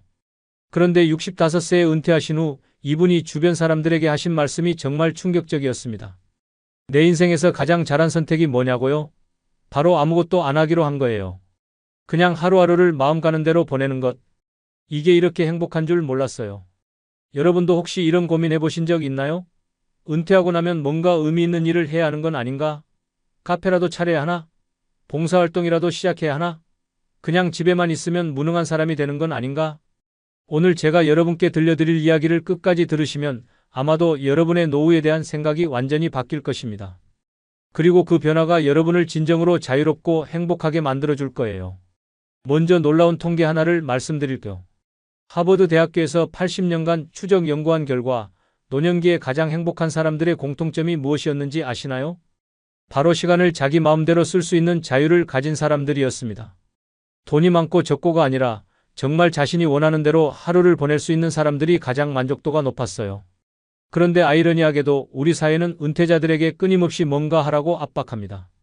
오늘 그 압박에서 벗어나는 방법을 알려드리겠습니다. 앞서 말씀드린 이 사장님 이야기를 좀 더 자세히 들어보시죠. 이분은 제조업체를 운영하면서 정말 바쁘게 사셨어요. 아침 6시에 일어나서 밤 10시까지 일하는 게 일상이었죠. 직원들 관리하고 거래처 만나고 신제품 개발하고 정말 쉴 틈이 없으셨대요. 그런데 65세가 되어 사업을 정리하고 은퇴하게 되니까 갑자기 막막해지더라는 거예요. 이제 뭘 해야 하지? 그냥 집에만 있으면 바보가 되는 건 아닌가? 치매라도 오는 건 아닌가? 주변에서도 계속 조언을 했답니다. 이 사장님처럼 능력 있는 분이 놀면 안 되죠. 컨설팅이라도 하세요. 요즘 시니어 창업이 유행이니까 카페라도 하나 차려보세요. 봉사활동을 하시면 보람도 있고 건강에도 좋을 거예요. 이 사장님도 처음에는 그런 말들이 맞다고 생각했어요. 그래서 진짜로 카페 창업을 알아보기 시작했죠. 임대료 월 300만 원, 인테리어비 5천만 원, 직원 인건비 월 200만 원. 계산을 해보니까 최소 월 600만 원은 벌어야 본전이더라고요. 그런데 문제는 손님이 많이 와야 그 정도 매출이 나온다는 거였어요. 매일 아침 일찍 나가서 커피 끓이고 손님 응대하고 장사 걱정하고 이게 뭐가 다르지? 예전보다 더 스트레스 받는 것 같은데? 밤에 잠도 제대로 못 자겠더래요. 매출 걱정, 임대료 걱정, 직원 걱정까지. 그때 부인께서 한마디 하셨답니다. 여보, 평생 고생했는데 왜 또 고생하려고 해요? 이번에는 정말 쉬어봐요. 그 말을 듣고 이 사장님이 깨달았어요. 아, 내가 왜 또 일을 만들려고 하고 있지? 그래서 과감하게 결정했답니다. 1년만 정말 아무것도 안 하고 살아보자. 처음 한 달은 정말 어색했어요. 아침에 눈을 뜨면 오늘은 뭘 하지? 하는 허전함이 밀려왔거든요. 그런데 조금씩 변화가 일어나기 시작했어요. 아침에 일어나서 천천히 동네를 걸었는데 예전에는 바빠서 보지 못했던 것들이 눈에 들어오기 시작했어요. 골목길의 핀 꽃들, 고양이가 햇볕을 쬐고 있는 모습, 공원에서 태극권을 하시는 어르신들. 이런 풍경이 우리 동네에 있었나? 이웃분들과도 자연스럽게 인사를 나누게 됐어요. 이 사장님 요즘 산책 자주 하시네요. 네, 은퇴하고 나니까 여유가 생겨서요. 부럽네요. 저도 언젠가는. 이런 소소한 대화가 이렇게 따뜻할 줄 몰랐다고 하더라고요. 점심 먹고 나서는 예전 직장 동료였던 박 선생님과 만나서 장기를 뒀어요. 야, 언제 이렇게 여유롭게 장기 둬본 게 언제야? 정말 그러네. 예전에는 점심시간에 후다닥 밥 먹고 다시 사무실로 뛰어들어가야 했는데 한 판, 두 판. 시간 가는 줄 모르고 즐겼어요. 이기고 지고가 중요한 게 아니라 그냥 앉아서 이야기하고 웃는 그 시간 자체가 행복했대요. 오후에는 손주가 유치원에서 돌아오면 함께 놀았어요. 할아버지, 블록 쌓기 해요. 응, 뭘 만들어 볼까? 손자와 함께 블록으로 성을 쌓고 그림을 그리고 동화책을 읽어주다 보면 어느새 저녁 시간이 되었어요. 아이들의 순수한 웃음소리를 들으면서 이 사장님은 깨달았답니다. 아, 이게 진짜 행복이구나. 돈 벌고 성과 내는 것보다 훨씬 소중한 거였어. 밤에는 온 가족이 함께 텔레비전을 보면서 수다를 떨었어요. 예전에는 피곤해서 일찍 잠자리에 들었는데 이제는 가족들과 이야기하는 시간이 즐거워서 늦게까지 깨어있게 되더래요. 한 달, 두 달. 이렇게 지내다 보니까 놀라운 변화가 일어났어요. 우선 몸이 훨씬 가벼워졌어요. 예전에는 어깨가 항상 뻐근하고 머리가 무거웠는데 스트레스가 없어지니까 몸이 한결 편해졌어요. 마음도 평온해졌어요. 예전에는 항상 뭔가 걱정거리가 있었는데 이제는 그런 걱정들이 사라졌어요. 무엇보다 시간이 정말 자기 것이 됐어요. 누구 눈치 볼 필요도 없고 무슨 성과를 내야 한다는 압박도 없고. 이 사장님은 지금 이렇게 말씀하세요. 예전에는 일하는 게 인생의 전부인 줄 알았는데 이제야 진짜 내 시간을 찾았어요. 내가 몰랐던 행복이 이런 거였구나 싶어요. 여러분도 혹시 은퇴 후에 뭔가 해야 한다는 압박감을 느끼고 계신가요? 사실 우리 사회는 은퇴자들에게 끊임없이 뭔가를 하라고 압박해요. 텔레비전에서는 시니어 창업 성공기를 방송하고 신문에서는 활동적인 노년의 비밀을 특집으로 다루고 주변 사람들은 가만히 있으면 치매 온다고 걱정해주죠. 그래서 많은 분들이 은퇴하자마자 바로 뭔가를 시작하려고 해요. 창업을 하거나 취미 강습을 받거나 봉사활동을 시작하거나. 물론 그런 활동들이 나쁜 건 아니에요. 정말 하고 싶어서 하는 거라면 좋은 일이죠. 하지만 문제는 해야 한다는 의무감에서 시작하는 경우가 많다는 거예요. 남들은 다 뭔가 하는데 나만 놀고 있으면 안 되겠지? 그냥 있으면 무능한 사람이 되는 거 아닌가? 사회에서 도태되는 건 아닌가? 이런 생각들 때문에 억지로 일을 만들어내는 거죠.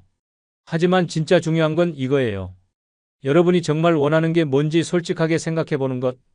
만약 정말로 새로운 일을 시작하고 싶으시다면 그렇게 하세요. 하지만 만약 그냥 여유롭게 쉬고 싶으시다면 그것도 충분히 가치 있는 선택이라는 걸 알아주세요. 의학적으로도 여유로운 휴식은 뇌와 몸을 회복시키는 중요한 과정이에요. 산책하고 낮잠 자고 책 읽고 친구와 수다 떠는 것 같은 단순한 활동들이 스트레스를 줄이고 기억력을 유지하고 삶의 만족도를 크게 높여준다는 연구 결과들이 많아요.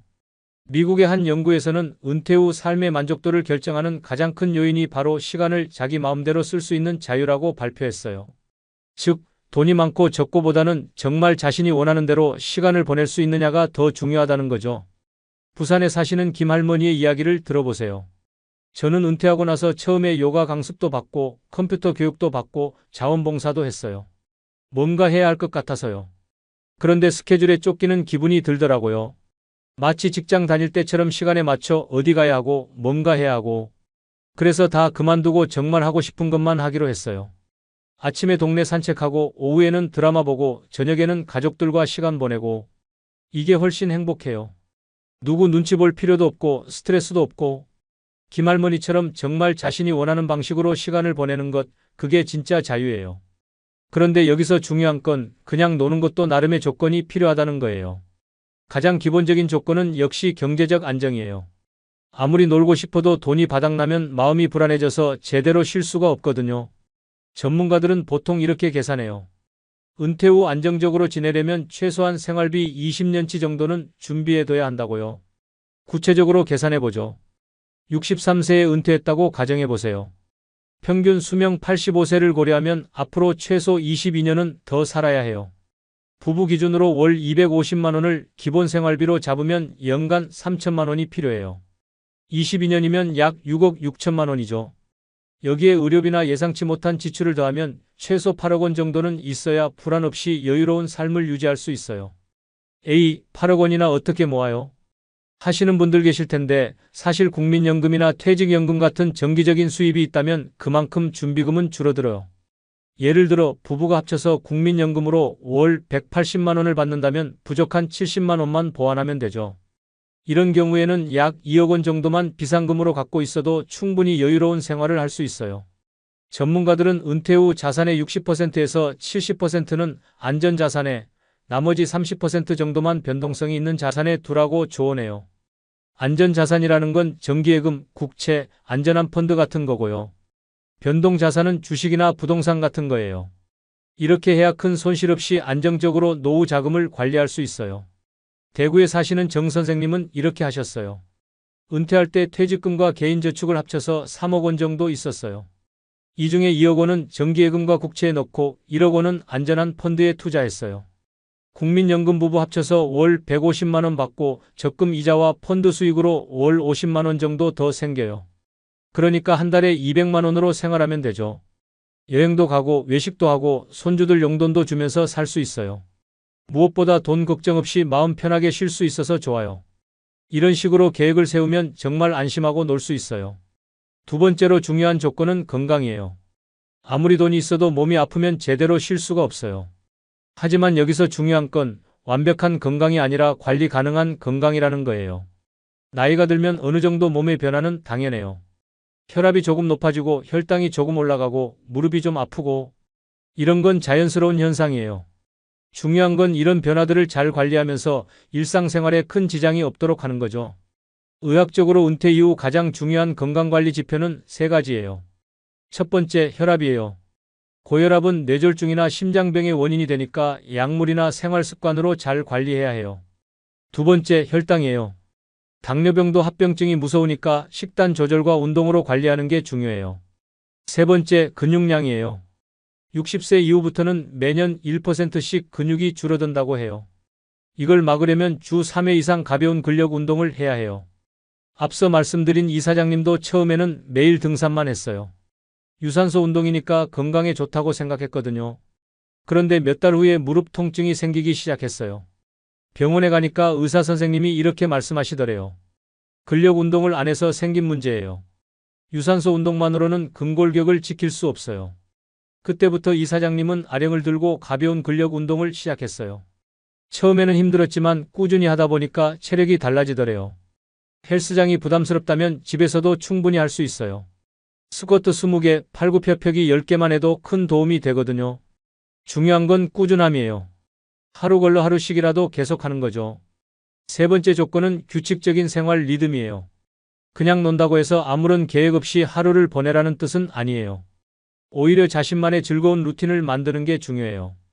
밤새 텔레비전만 보고 낮에 늦게 일어나는 생활을 반복하다 보면 결국 무기력해지고 우울해져요. 그래서 은퇴 후에도 나름의 규칙을 만들어야 해요. 단, 그 규칙은 즐거운 것들로 채워야 하죠. 인천에 사시는 박 할아버지의 하루 일과를 들어보세요. 아침 7시에 일어나서 동네 한 바퀴 산책해요. 날씨가 좋으면 공원까지 가고 비가 오면 아파트 단지 안에서라도 걸어요. 아침 먹고 나서는 신문 보면서 커피 한 잔 마셔요. 요즘 세상 돌아가는 소식도 알고 커피 향도 즐기고 오전에는 책을 읽어요. 소설도 읽고 역사책도 읽고 가끔은 손자가 읽는 만화책도 봐요. 점심 먹고 나서는 꼭 낮잠을 자요. 30분에서 1시간 정도. 이게 하루 체력을 좌우해요. 오후에는 친구들 만나거나 가족들과 시간 보내요. 장기 들어가기도 하고 같이 영화 보러 가기도 하고 저녁 먹고 나서는 온 가족이 모여서 드라마 봐요.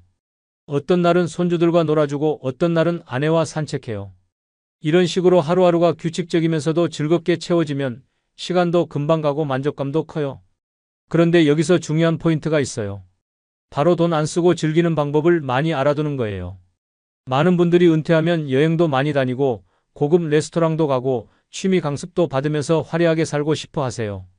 그런데 그렇게 몇 년 보내다 보면 돈이 생각보다 빨리 줄어들어요. 통계청 조사에 따르면 은퇴 부부의 평균 소비 지출이 월 260만 원 정도인데 은퇴 초기 3년 동안은 이보다 훨씬 많이 쓴다고 해요. 해외여행, 고급 식사, 각종 취미 활동에 돈을 쏟아붓기 때문이죠. 그러다가 자산이 줄어들기 시작하면 불안해지고 오히려 쉬는 즐거움이 반감돼요. 그래서 전문가들이 권하는 건 돈 안 쓰고 즐기는 활동 목록을 미리 만들어 두라는 거예요. 예를 들면 이런 것들이에요. 첫째, 아침마다 공원 산책하기. 공원은 무료고 산책은 건강에도 좋고 계절의 변화도 느낄 수 있어요. 둘째, 동네 도서관 이용하기. 요즘 도서관들이 정말 좋아졌어요. 책도 많고 환경도 쾌적하고 각종 문화 프로그램도 있어요. 셋째, 무료 강연 참여하기. 구청이나 주민센터에서 하는 건강 강의, 역사 강의, 취미 강의들 참여해보세요. 넷째, 주민센터 탁구장 이용하기. 대부분 주민센터에 탁구장이 있고 이용료도 아주 저렴해요.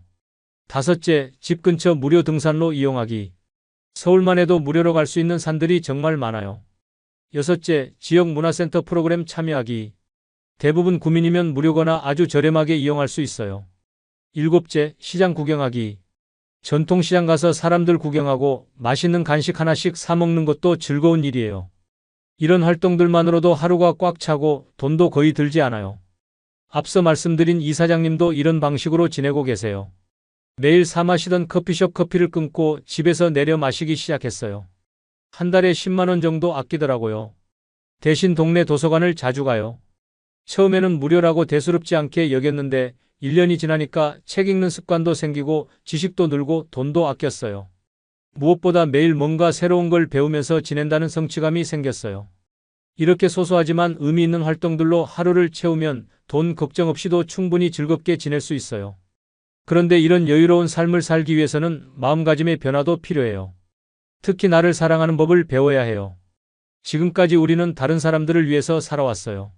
자녀들을 키우고 가족을 부양하고 회사에서 성과를 내고 항상 누군가를 위한 삶이었죠. 물론 그런 삶도 의미 있고 소중해요. 하지만 이제는 자신을 위한 시간을 가져도 되는 나이가 됐어요. 자신을 사랑한다는 게 이기적인 건 아니에요. 오히려 자신을 소중히 여길 줄 아는 사람이 다른 사람도 더 잘 사랑할 수 있거든요. 여기서 잠깐 거울을 한번 보세요. 거기에 비친 얼굴을 자세히 들여다보세요. 주름이 늘고 머리가 휘어지고 예전 같지 않은 모습일 수도 있어요. 하지만 그 얼굴에는 세월의 흔적과 함께 지혜가 담겨 있어요. 기쁨과 슬픔을 모두 겪어내며 단련된 성숙함이 있어요. 그 얼굴을 미워하지 마세요. 대신 이렇게 말해주세요. 그동안 정말 고생 많았어. 자식들 키우고 가정 꾸리고 열심히 일하면서 정말 최선을 다했어. 이제는 우리 좀 여유롭게 살아보자. 이렇게 자신과 화해하는 것부터 시작해보세요. 그 다음에는 진짜 자신이 원하는 게 뭔지 찾아보세요. 젊을 때는 남들의 시선을 많이 의식했죠. 사회적 성공, 체면, 의무감, 이런 것들에 얽매여 살았어요. 하지만 이제는 조금 다를 수 있어요. 정말 내가 좋아하는 것, 내가 하고 싶은 것을 우선으로 생각해봐도 되는 나이가 됐어요. 구체적으로 실천할 수 있는 7가지 방법을 알려드릴게요. 첫째, 정말 좋아했던 취미를 다시 시작해보세요. 젊을 때 시간이 없어서 못했던 것들 있잖아요. 그림 그리기, 악기 연주, 글쓰기. 나이가 들어서 시작해도 전혀 늦지 않아요. 둘째, 진짜 가고 싶은 곳으로 여행을 떠나보세요. 꼭 멀리 갈 필요도 없어요. 근교의 조용한 곳에서 하루나 이틀 머물면서 자연을 감상하는 것도 좋아요. 셋째, 좋은 신발에 투자해보세요. 편안한 신발을 신고 걷다 보면 더 많은 곳을 갈 수 있고 더 많은 걸 경험할 수 있어요. 넷째, 마음을 터놓을 수 있는 친구에게 연락해보세요. 오랫동안 연락하지 못했던 진짜 친구가 있다면 용기를 내서 안부 인사를 해보세요. 다섯째, 용서를 실천해보세요. 마음속에 원망하고 있던 사람이 있다면 이제는 용서해보세요. 그 사람을 위해서가 아니라 자신을 위해서 말이에요. 여섯째, 맛있는 음식을 찾아가며 자신을 대접해보세요. 멀리 있는 맛집이라도 시간을 내서 찾아가 보세요. 혼자서도 좋고 소중한 사람과 함께 가도 좋아요. 일곱째, 매일 아침 긍정적인 다짐을 해보세요. 거울을 보며 나는 사랑받을 자격이 있는 사람이다. 오늘도 좋은 하루가 될 거야 라고 말해보세요. 이런 작은 실천들이 여러분의 삶을 조금씩 바꿔나갈 거예요. 부산에 사시는 김 선생님의 변화된 일상을 들어보세요. 은퇴하고 처음 1년은 정말 뭘 해야 할지 몰라서 헤맸어요. 이것저것 시작했다가 그만두고 또 시작했다가 그만두고 그런데 어느 순간 깨달았어요. 굳이 뭔가 대단한 걸 해야 한다는 강박을 버리니까 오히려 더 자유로워지더라고요. 지금은 아침에 일어나서 오늘은 뭘 하고 싶지?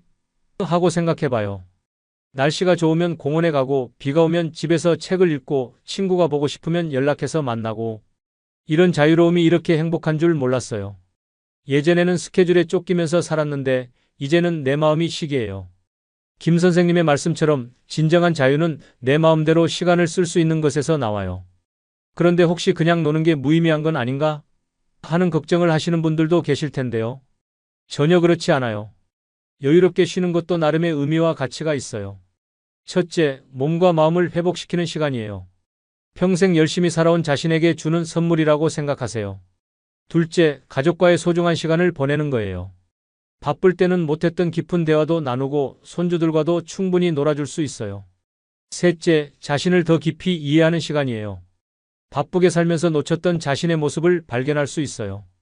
넷째, 정말 소중한 것이 무엇인지 깨닫는 시간이에요. 돈이나 명예보다 더 중요한 것들을 발견하게 되죠. 앞서 말씀드린 이사장님은 지금 이렇게 말씀하세요. 예전에는 돈을 벌어야만 가치 있는 사람이라고 생각했어요. 성과를 내야 하고 인정받아야 하고 계속 발전해야 한다고 생각했죠. 하지만 지금은 달라요. 하루를 자유롭게 보내는 게 가장 큰 사치예요. 성과가 없어도 누가 인정해주지 않아도 그저 웃고 걷고 쉬고 사람 만나며 보내는 것. 그게 진짜 인생의 맛이더라고요. 이분의 말씀이 정말 깊은 울림을 주지 않나요? 우리는 너무 오랫동안 무엇인가 해야 한다는 강박에 시달려 왔어요. 하지만 때로는 아무것도 안 하는 것도 하나의 선택이고 그 선택이 더 현명할 수 있어요. 물론 이런 삶을 위해서는 몇 가지 조건이 필요하다는 걸 다시 한번 강조하고 싶어요. 첫째, 재정적 기반이 있어야 해요. 돈 걱정 없이 쉴 수 있을 정도의 경제적 여유는 필수예요. 둘째, 꾸준한 건강 관리가 필요해요. 완벽한 건강이 아니라 관리 가능한 건강 수준을 유지하는 거예요. 셋째, 규칙적인 생활 리듬을 가져야 해요. 무기력한 게 아니라 여유롭고 즐거운 루틴을 만드는 거예요. 이 세 가지만 갖춰진다면 남은 20년은 정말 여유롭고 풍요로운 시간이 될 수 있어요. 그리고 언젠가 여러분도 이렇게 말할 수 있을 거예요. 내 인생에서 가장 잘한 선택이 뭐냐고요? 그냥 쉰 거예요. 억지로 일을 만들지 않고 억지로 의미를 찾으려 하지 않고 그저 하루하루를 내 마음 가는 대로 보낸 것. 그게 가장 행복한 선택이었어요. 오늘 이야기를 정리해 보겠습니다. 첫째, 은퇴 후에 무엇인가 해야 한다는 압박감을 버리세요. 정말 하고 싶은 일이 있다면 하시고 그냥 쉬고 싶다면 쉬어도 됩니다. 둘째, 여유로운 삶을 위한 기본 조건들을 갖춰보세요. 경제적 안정, 건강관리, 규칙적인 루틴이 중요해요. 셋째, 돈 안 쓰고도 즐길 수 있는 활동들을 많이 찾아보세요. 소소하지만 의미 있는 일상이 진짜 행복을 가져다 줍니다. 넷째, 자신을 사랑하는 법을 배우세요. 지금까지 다른 사람들을 위해 살았다면 이제는 자신을 위한 시간을 가져도 됩니다. 다섯째, 진정한 자유는 시간을 자기 마음대로 쓸 수 있는 것임을 기억하세요. 그것이 노년의 가장 큰 축복입니다. 여러분, 인생의 후반전은 전반전과는 다른 매력이 있어요. 더 이상 남의 시선이나 사회적 기대에 얽매일 필요가 없어요. 정말 자신이 원하는 방식으로 살아갈 용기를 가져보세요. 그냥 쉬고 싶으면 쉬어도 되고, 새로운 걸 시작하고 싶으면 시작해도 되고, 모든 선택은 여러분의 것입니다. 그런 여러분을 응원합니다. 그리고 여러분의 선택을 존중합니다. 다음 시간에는 노년의 진짜 친구 만들기라는 주제로 찾아뵙겠습니다. 나이 들어서도 새로운 인연을 만들고 진정한 우정을 나누는 방법에 대해 이야기해 보겠어요. 오늘도 들어주셔서 감사합니다. 여러분 모두 자유롭고 행복한 하루 되세요. 여러분 안녕하세요. 오늘 제가 들려드릴 이야기는 정말 놀라운 발견에서 시작됩니다. 지난주 제가 만난 한 분의 이야기인데요. 올해 98세이신 박 할머니께서 병원에 정기검진을 받으러 오셨습니다. 그런데 담당 의사 선생님이 검사 결과를 보고는 깜짝 놀라셨다고 해요. 왜냐하면 할머니의 혈액검사 수치가 60대 수준이었거든요. 근육량도 놀라웠고 골밀도도 또래보다 훨씬 높았어요. 뇌인지 기능 검사에서는 70대 초반 수준이 나왔습니다. 의사 선생님이 도대체 어떻게 사시길래 이렇게 건강하세요? 라고 물어보셨대요. 그런데 할머니가 하신 말씀이 더 놀라웠습니다. 저도 80대 초반까지는 온몸이 아프고 힘들었어요. 그런데 어떤 분이 알려주신 몇 가지를 실천하기 시작하면서 오히려 더 건강해졌어요. 여러분, 이게 가능한 일일까요? 80대에 몸이 무너져가던 분이 90대에 오히려 더 건강해진다는 게 말이 될까요? 오늘 이 영상에서는 바로 그 비밀을 여러분과 함께 파헤쳐 보려고 합니다. 왜 대부분의 사람들이 80세를 넘기면서 급격히 건강이 나빠지는지, 그리고 어떤 사람들은 100세가 넘어서도 청춘처럼 살아가는지 그 차이를 알아보겠습니다. 특히 오늘 말씀드릴 내용 중에는 우리가 지금까지 건강하다고 믿어왔던 것들이 사실은 독이 될 수도 있다는 충격적인 사실도 포함되어 있습니다. 자, 그럼 지금부터 함께 시작해 볼까요? 먼저 왜 80세가 우리 인생의 분수령이 되는지부터 알아보겠습니다. 사실 80세라는 나이에는 특별한 의미가 있습니다. 의학계에서는 이 시기를 노화 가속화 구간이라고 부르거든요. 마치 언덕을 오르던 자동차가 정상을 넘어서면서 갑자기 속도가 빨라지는 것처럼 우리 몸도 이 시기를 넘어서면서 급격한 변화를 겪게 됩니다. 최근 서울대학교 의과대학에서 발표한 연구 결과를 보면 더욱 놀랍습니다. 80세 이상 어르신들 중 약 70%가 건강상의 급격한 변화를 경험한다고 해요. 그런데 여기서 중요한 건 이런 변화가 자연스러운 노화 과정이 아니라는 점입니다. 연구진들이 20년간 추적 관찰한 결과 건강한 80대를 보내는 사람들과 그렇지 못한 사람들 사이에는 분명한 차이점이 있다는 걸 발견했거든요. 그 차이점이 바로 오늘 우리가 알아볼 내용입니다. 그런데 정말 놀라운 건 이미 건강이 나빠진 분들도 올바른 방법을 실천하기 시작하면 다시 건강을 되찾을 수 있다는 점이에요. 아까 말씀드린 박 할머니가 바로 그 증거거든요. 여러분의 부모님은 어떠신가요? 혹시 나이가 들어서 어쩔 수 없어라는 말씀을 자주 하시나요? 계단 오르기가 힘들어지셨나요? 예전보다 자주 깜빡깜빡 하신다고 걱정하시나요? 만약 그렇다면 오늘 이 영상이 정말 큰 도움이 될 거예요. 왜냐하면 이런 변화들이 단순한 노화가 아니라 우리가 모르고 있던 몇 가지 함정 때문일 수 있거든요. 첫 번째 함정은 바로 우리 몸속에서 조용히 일어나는 변화입니다. 이걸 의학용어로는 근감소증사코페니아, SARCOPENIA라고 하는데요. 쉽게 말하면 근육이 잠들어버리는 현상이에요. 여러분 혹시 이런 경험 있으신가요? 전에는 무거운 쌀포대도 혼자 들어 올렸는데 언제부턴가 그게 어려워졌다거나, 계단을 오를 때 중간에 한 번씩 쉬어야 한다거나, 의자에서 일어날 때 어이쿠 소리가 절로 나온다거나, 이런 변화들을 대부분 나이가 들어서 그렇지 뭐라고 넘어가시죠. 하지만 사실은 우리 근육이 SOS 신호를 보내고 있는 거예요. 근육은 우리 몸의 엔진과 같습니다. 자동차 엔진이 제대로 작동하지 않으면 차가 서서히 멈춰서는 것처럼 근육이 약해지면 우리 몸 전체의 기능이 떨어지기 시작해요. 그런데 더 무서운 건 이 과정이 눈에 보이지 않게 조용히 진행된다는 점입니다. 하루아침에 갑자기 근육이 사라지는 게 아니라 매일 조금씩 줄어들거든요. 마치 시계가 째각째각 소리 없이 돌아가는 것처럼요. 의학 연구에 따르면 일반적으로 30세 이후부터 매년 근육량이 약 1%씩 감소한다고 해요. 그런데 70세가 넘어가면 이 속도가 갑자기 빨라져서 매년 3%에서 8%까지 줄어든다고 합니다. 상상해 보세요. 만약 여러분이 70세의 근육량이 100이었다면 80세가 되면 70에서 80 정도로 줄어드는 거예요. 거의 4분의 1이 사라지는 셈이죠. 그런데 근육이 줄어드는 게 왜 그렇게 심각한 문제일까요? 근육은 단순히 힘을 내는 역할만 하는 게 아니거든요.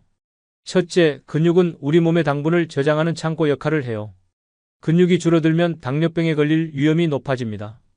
둘째, 근육에서는 면역력을 높여주는 특별한 물질들이 만들어져요. 이걸 마이오카인 MYOKINE라고 하는데 근육이 줄어들면 이런 좋은 물질들도 덜 만들어집니다. 셋째, 근육은 우리 몸의 균형을 잡아주는 역할도 해요. 근육이 약해지면 넘어질 위험이 높아지고 한번 넘어지면 큰 부상으로 이어질 수 있어요. 그런데 여기서 정말 중요한 사실 하나를 말씀드릴게요. 이런 근육 손실이 자연스러운 노화 과정이라고 체념할 필요가 전혀 없다는 거예요. 실제로 일본의 한 연구팀이 90세 이상 어르신들을 대상으로 실험을 했는데 적절한 운동을 통해 근육량을 다시 늘릴 수 있다는 걸 증명했거든요. 심지어 100세가 넘은 분들도 근육을 키울 수 있다고 해요. 그럼 운동을 하면 되는 거 아닌가요? 라고 생각하실 수 있어요. 맞습니다. 하지만 여기에 함정이 하나 더 있어요. 잘못된 운동은 오히려 독이 될 수 있거든요. 이에 대해서는 조금 후에 자세히 말씀드릴게요. 자, 이제 두 번째 함정에 대해 알아볼까요? 이건 정말 많은 어르신들이 모르고 계시는 부분인데 바로 숨겨진 영양실조입니다. 영양실조라니 우리나라에서 그런 일이 있을 리 없죠? 라고 생각하실 수도 있어요. 하지만 현대의 영양실조는 굶주림과는 다른 개념이에요. 김할아버지의 이야기를 들려드릴게요. 78세이신 김할아버지는 매일 3끼를 꼬박꼬박 챙겨 드세요. 아침에는 밥에 김치, 점심에는 라면, 저녁에는 또 밥에 반찬 몇 가지. 양도 충분히 드시고 굶는 일도 없어요. 그런데 건강검진을 받아보니 단백질 부족, 비타민 D 부족, 그 외에도 여러 영양소가 부족한 상태였어요. 어떻게 이런 일이 가능할까요? 비밀은 바로 혼자 먹는 식사에 있었어요. 할머니가 돌아가신 후 혼자 사시게 된 김할아버지는 점점 식사 준비가 귀찮아지셨거든요. 혼자 먹는데 뭘 그렇게 번거롭게라는 생각으로 간단한 것들로만 드시게 된 거죠. 여기서 중요한 건 단순히 음식의 가짓수나 양의 문제가 아니라는 점이에요. 혼자 식사할 때와 누군가와 함께 식사할 때는 우리 몸에서 일어나는 반응이 완전히 다르거든요. 함께 식사하며 대화를 나누면 우리 뇌에서 행복 호르몬이 분비돼요. 이 호르몬들은 소화를 도와주고 영양소 흡수율을 높여줍니다. 반대로 혼자 먹으면 스트레스 호르몬이 늘어나면서 소화 기능이 떨어져요. 더 놀라운 건 함께 먹는 사람이 있으면 자연스럽게 더 다양한 음식을 먹게 된다는 점이에요. 이것도 드셔보세요. 저것도 맛있어요. 라며 서로 권하게 되니까요. 실제로 연구 결과를 보면 혼자 식사하는 어르신들은 함께 식사하는 어르신들보다 단백질 섭취량이 약 40%나 적다고 해요. 과일과 채소 섭취량은 더욱 큰 차이가 났고요. 그런데 여기서 더 심각한 문제가 하나 더 있어요. 혼자 먹다 보면 식욕 자체가 떨어진다는 점이에요. 혼자 먹는데 뭘 그렇게 맛있게 해서 먹으라는 생각이 들면서 점점 대충 때우게 되거든요. 이렇게 되면 악순환이 시작돼요. 영양이 부족해지니까 기력이 떨어지고 기력이 떨어지니까 요리하기도 귀찮아지고 그래서 더 간단한 것들만 먹게 되고 이런 식으로 계속 반복되는 거죠. 특히 단백질 부족은 앞서 말씀드린 근육 손실을 더욱 가속화시켜요. 근육은 매일 분해되고 재생되는데 재료가 되는 단백질이 부족하면 분해만 되고 재생이 안 되거든요. 하지만 여기에도 희망적인 소식이 있어요. 식사 환경을 바꾸기만 해도 놀라운 변화가 일어난다는 거예요.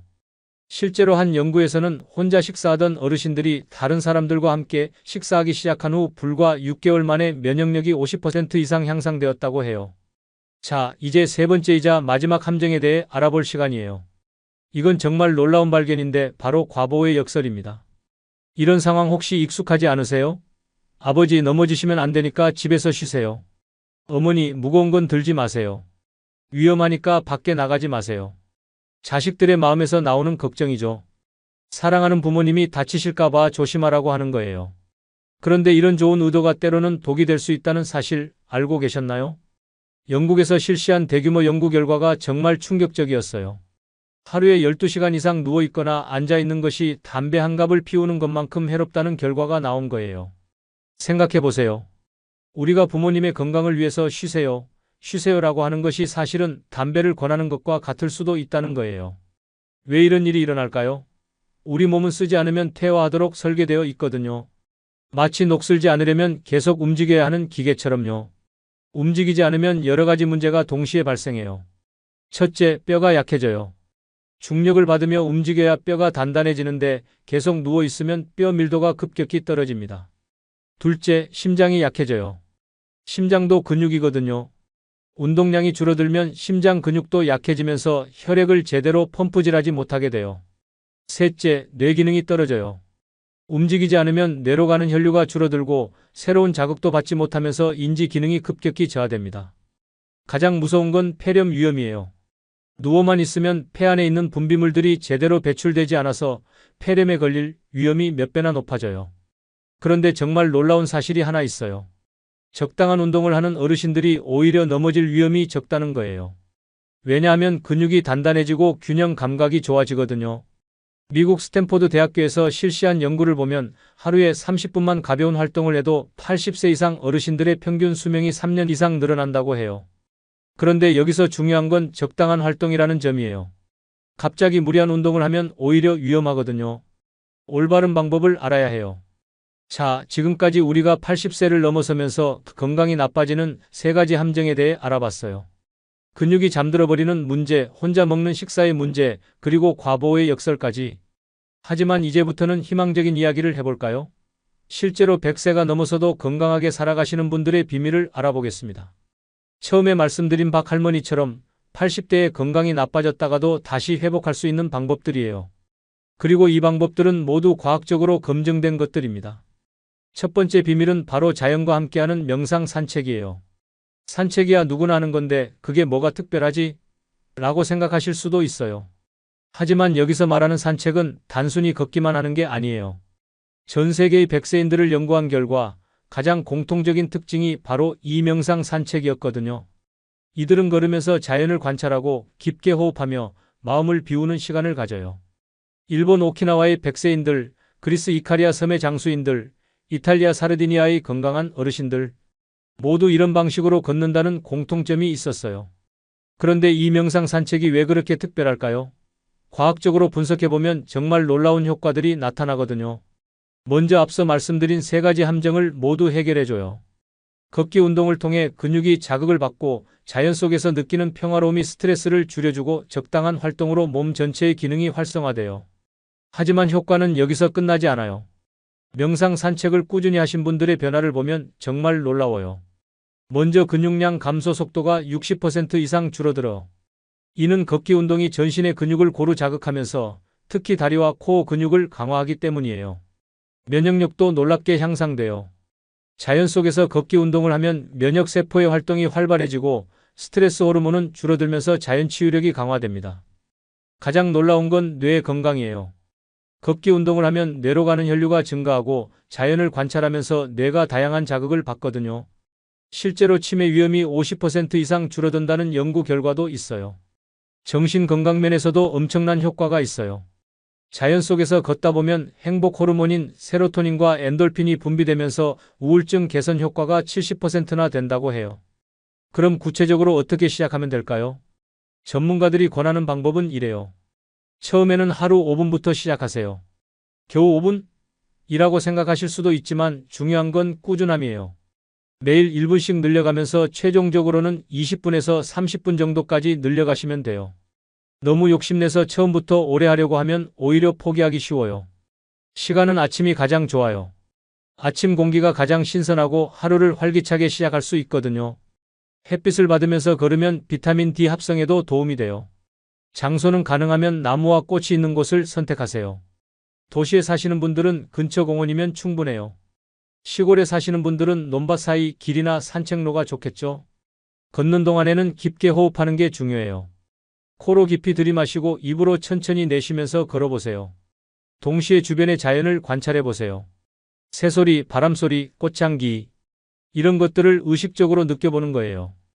많은 분들이 3개월 정도 꾸준히 하신 후에 이제 하루라도 걷지 않으면 몸이 이상해요 라고 말씀하세요. 그만큼 자연스러운 습관이 되는 거죠. 그런데 여기서 주의할 점이 하나 있어요. 무리하면 안 된다는 거예요. 몸이 아프거나 컨디션이 안 좋을 때는 쉬는 것도 중요해요. 완벽주의보다는 꾸준함이 더 중요하거든요. 자, 이제 두 번째 비밀에 대해 알아볼까요? 바로 마법 같은 식사 시간이에요. 앞서 혼자 먹는 식사의 문제점에 대해 말씀드렸죠? 이제는 그 해결책을 알아보겠습니다. 함께 먹는 식사가 왜 그렇게 특별한지 과학적인 근거와 함께 말씀드릴게요. 함께 식사를 하면 우리 뇌에서 놀라운 변화가 일어나요. 먼저 옥시토신이라는 사랑 호르몬이 분비돼요. 이 호르몬은 스트레스를 줄여주고 면역력을 높여주며 심지어 혈압을 낮춰주기도 해요. 또한 도파민과 세로토닌 같은 행복 호르몬들도 늘어나요. 이런 호르몬들은 소화를 도와주고 영양소 흡수율을 높여줍니다. 같은 음식을 먹어도 함께 먹을 때가 혼자 먹을 때보다 훨씬 영양분을 잘 흡수한다는 뜻이에요. 실제 연구 결과를 보면 정말 놀라워요. 함께 식사하는 사람들이 혼자 식사하는 사람들보다 평균 수명이 4년 이상 길다고 해요. 우울증 위험은 60%나 낮고 치매 위험도 절반으로 줄어든대요. 그런데 여기서 중요한 건 단순히 같은 공간에서 먹는 게 아니라는 점이에요. 텔레비전을 보면서 말없이 먹는 건 효과가 없어요. 서로 대화를 나누면서 즐겁게 먹어야 해요. 대화의 내용도 중요해요. 부정적인 이야기보다는 즐겁고 긍정적인 이야기를 나누는 게 좋아요. 오늘 날씨가 참 좋네요. 이 반찬 정말 맛있어요. 어제 손자가 이런 귀여운 일을 했어요. 같은 이야기들 말이에요. 그럼 혼자 사시는 분들은 어떻게 하면 될까요? 걱정하지 마세요. 방법은 많아요. 첫째, 가족이나 친구들을 자주 초대해서 함께 드세요. 일주일에 두세 번만 해도 큰 효과가 있어요. 둘째, 이웃분들과 돌아가면서 함께 식사하는 모임을 만들어 보세요. 요즘은 많은 지역에서 이런 모임들이 활발해요. 셋째, 노인복지관이나 경로당의 공동 식사 프로그램에 참여해 보세요. 새로운 친구들도 만나고 건강도 챙길 수 있어요. 넷째, 가족들과 화상통화를 하면서 식사하는 것도 좋은 방법이에요. 물리적으로는 떨어져 있어도 함께 먹는 느낌을 가질 수 있거든요. 중요한 건 완벽하게 하려고 하지 말고 가능한 범위에서 조금씩 시작하는 거예요. 일주일에 한 번이라도 누군가와 함께 식사하면 그것만으로도 큰 변화를 느끼실 수 있을 거예요. 그리고 함께 식사할 때는 천천히 드세요. 급하게 먹으면 소화에도 안 좋고 대화를 나눌 시간도 부족해져요. 여유롭게 드시면서 서로의 이야기에 귀 기울여 보세요. 음식을 준비할 때도 가능하면 다양한 색깔의 음식들을 준비해 보세요. 빨간 토마토, 노란 단호박, 초록 채소. 다양한 색깔의 음식들은 보기에도 좋고 영양적으로도 균형이 잡혀요. 또한 식사 전에는 감사 인사를 나누는 것도 좋아요. 함께 맛있는 식사할 수 있어서 감사합니다라고 말하는 것만으로도 긍정적인 기운이 생겨요. 식사 후에는 설거지나 정리를 함께 하는 것도 좋은 활동이에요. 함께 일하면서 자연스럽게 대화도 이어지고 가벼운 신체 활동도 되거든요. 지금까지 백세장수인들의 두 가지 비밀에 대해 알아봤어요. 자연과 함께하는 명상 산책과 마법 같은 식사 시간 말이에요. 이 두 가지만 잘 실천해도 앞서 말씀드린 세 가지 함정을 모두 피할 수 있어요. 근육이 강화되고 영양 상태가 개선되며 적절한 활동을 통해 전체적인 건강이 향상되는 거죠. 하지만 여기서 끝이 아니에요. 백세장수인들에게는 더 많은 비밀들이 있거든요. 특히 뇌 건강을 지키는 놀라운 방법들, 면역력을 높이는 특별한 기법들, 그리고 깊은 잠을 자는 비결들까지. 이런 내용들은 다음 영상에서 자세히 다룰 예정이에요. 오늘 영상이 도움이 되셨다면 구독 버튼을 눌러주시고 알림 설정도 해주세요. 그러면 다음 영상이 올라올 때 바로 알려드릴게요. 그리고 댓글로 여러분의 경험이나 궁금한 점들을 남겨주세요. 여러분의 이야기 하나하나가 다른 분들에게도 큰 도움이 될 거예요. 오늘부터라도 작은 변화를 시작해보세요. 내일 아침에 5분만 산책을 해보시거나 오늘 저녁에 가족이나 친구와 함께 식사를 해보세요. 작은 시작이 큰 변화의 첫걸음이 될 거예요. 여러분 모두 건강하고 행복한 100세 인생을 만들어 가시길 진심으로 응원합니다. 다음 영상에서 또 만나요.